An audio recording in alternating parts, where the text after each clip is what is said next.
ये कहानी है हमजाद की।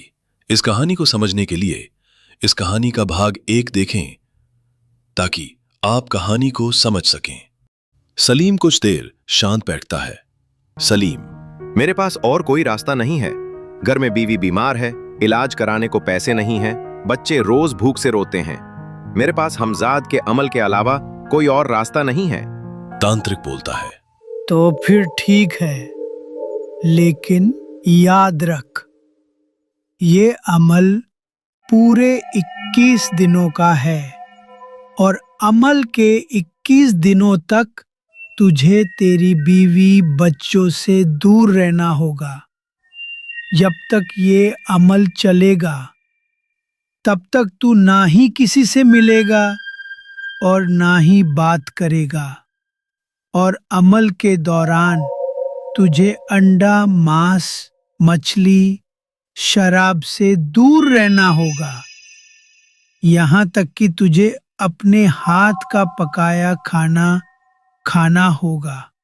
और अमल के दौरान हमजाद अमल रोकने की पूरी कोशिश करेगा, तुझे डराएगा, धमकाएगा, खौफनाक सपने दिखाएगा, तेरे सामने अजीब अजीब तरह के भ्रम पैदा करेगा, लेकिन तुझे डरना नहीं है और हमजाद की किसी भी बात में आना नहीं है। तांत्रिक ने जो अमल का तरीका सलीम को बताया, सलीम को वो तरीका मुश्किल लगा। सलीम को लगा शायद वो ये अमल नहीं कर सकता। थोड़ी देर मन ही मन सोच रहा था, तभी उसे अपनी बीवी बच्चों की भूख याद आती है। तभी सलीम बोलता है, ठीक है, मैं ये अमल करूंगा। इसके अलावा मेरे पास और कोई चारा नहीं है। बीवी बच्चों को तड़फता देखूं उससे अच्छा है मैं हमजाद का अमल करूं। तांत्रिक सलीम को अमल का पूरा तरीका, अमल का मंत्र, अमल में जो चीजें इस्तेमाल होगी वो सारी चीजें सलीम को देता है। सलीम घर लौट आता है। घर में वही हालात, बीवी खास रही है, बच्चे भूखे। सलीम के आंसू निकल आते हैं।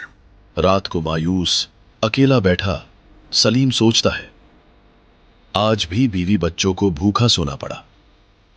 कुछ देर खामोशी से बैठे सलीम को तांत्रिक का बताया अमल का तरीका याद आता है।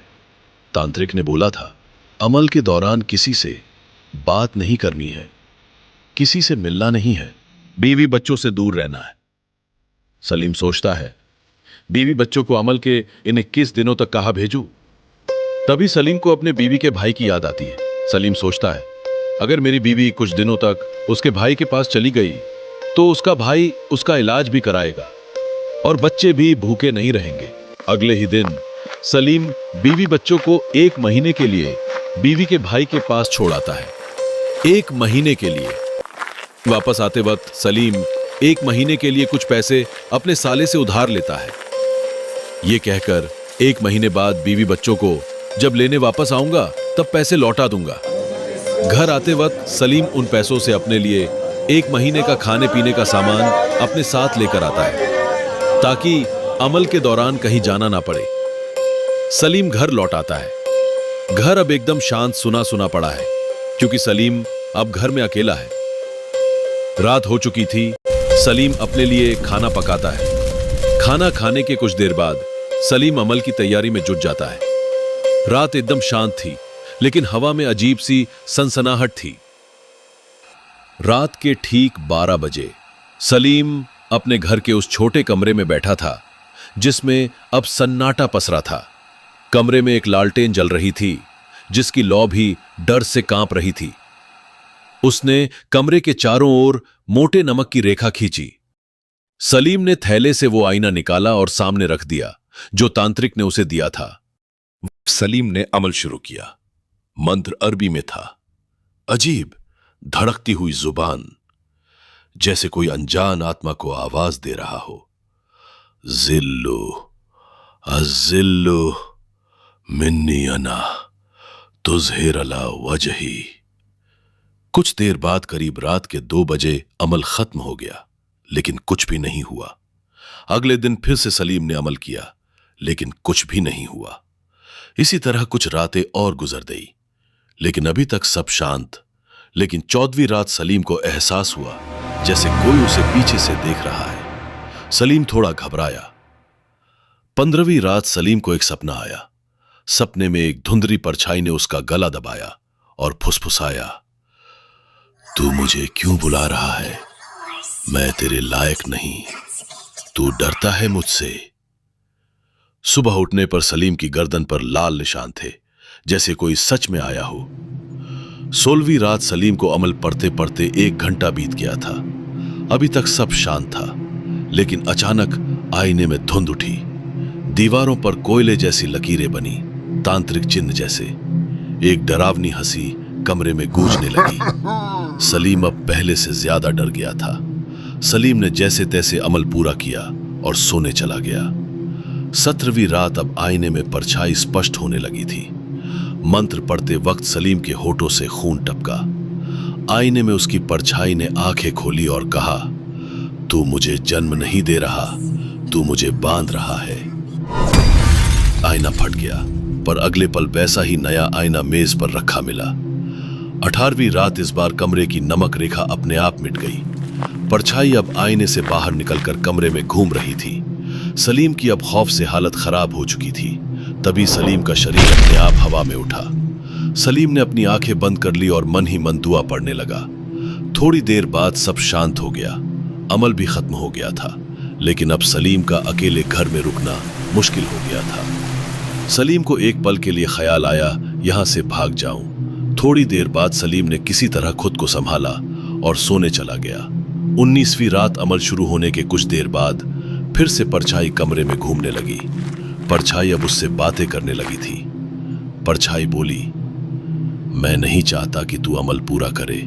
तेरे लिए नहीं बना मैं। रुक जा, वरना सब जल जाएगा। कमरे की दीवारें हिलने लगी। सलीम के अब डर से आंसू निकल आए, लेकिन उसने मंत्र नहीं रोका।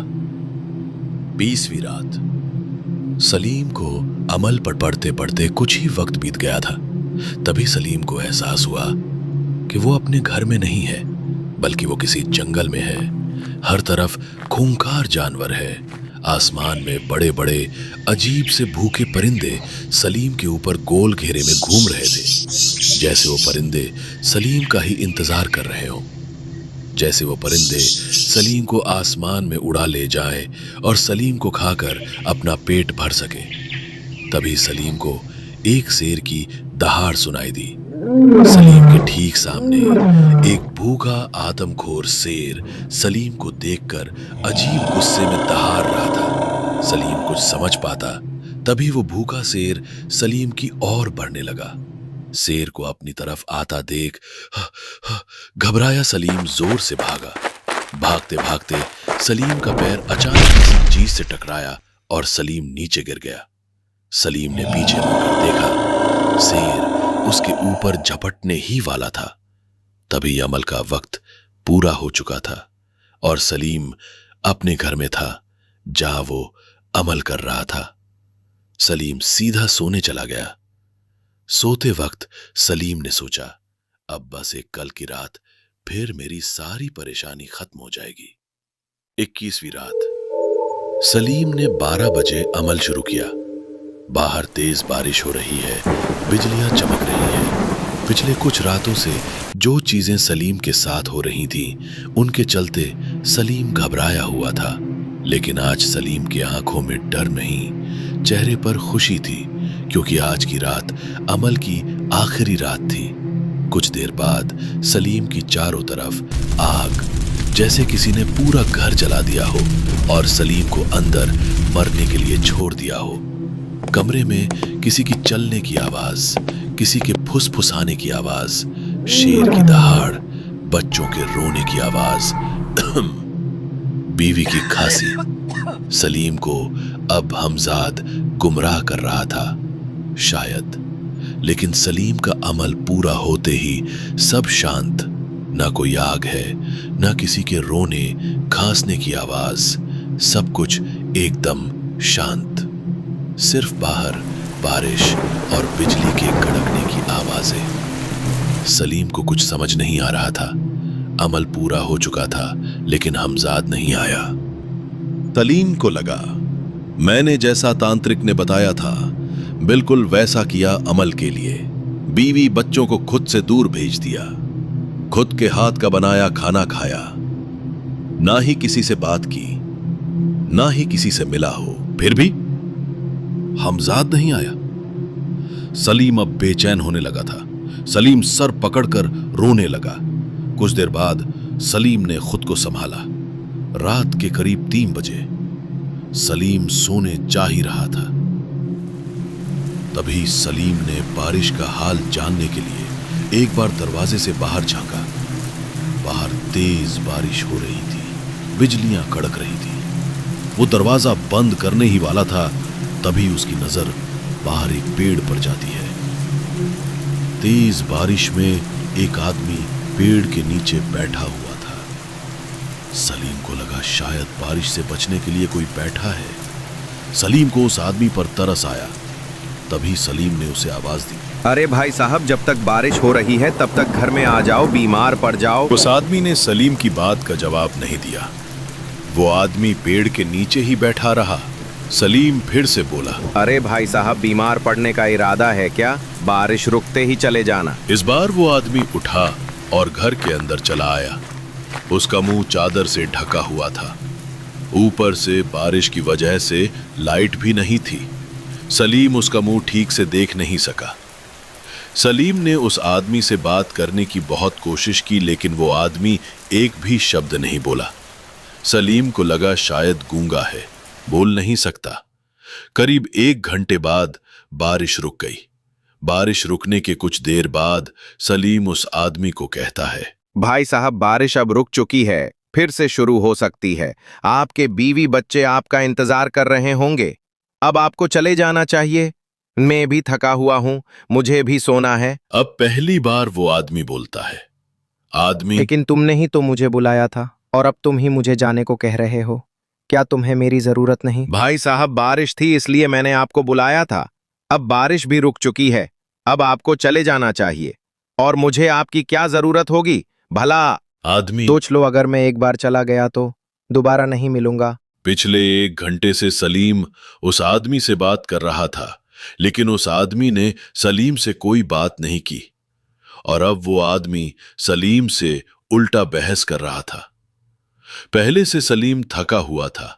सलीम को अब गुस्सा आने लगा था। एक तो तुम बारिश में भीग रहे थे, तुम पर तरस खाकर मैंने तुम्हें घर में बुलाया और 1 ही घंटे में तुम मेरे साथ बहस करने लगे हो, जैसे तुम मुझे पहले से जानते हो। देखो भाई, बारिश अब रुक चुकी है, अब बिना एक शब्द कहे चुपचाप निकल जाओ। वो आदमी कुछ कहे बिना अपनी जगह से उठा और घर के बाहर चला गया।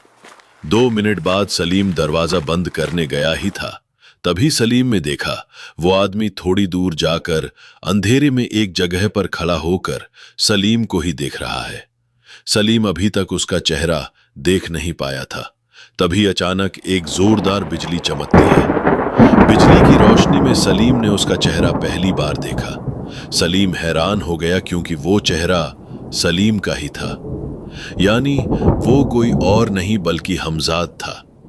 सलीम कुछ समझ पाता उससे पहले उस बिजली की रोशनी के साथ हमजाद भी उसकी आंखों के सामने से गायब हो गया। आगे क्या होगा? क्या सलीम ने कोई गलती की है? क्या सलीम को फिर से बीवी बच्चों को तड़फता हुआ देखना होगा, या फिर जानने के लिए डार्क वॉइस टेल्स चैनल को सब्सक्राइब करें और देखें आगे क्या होता है।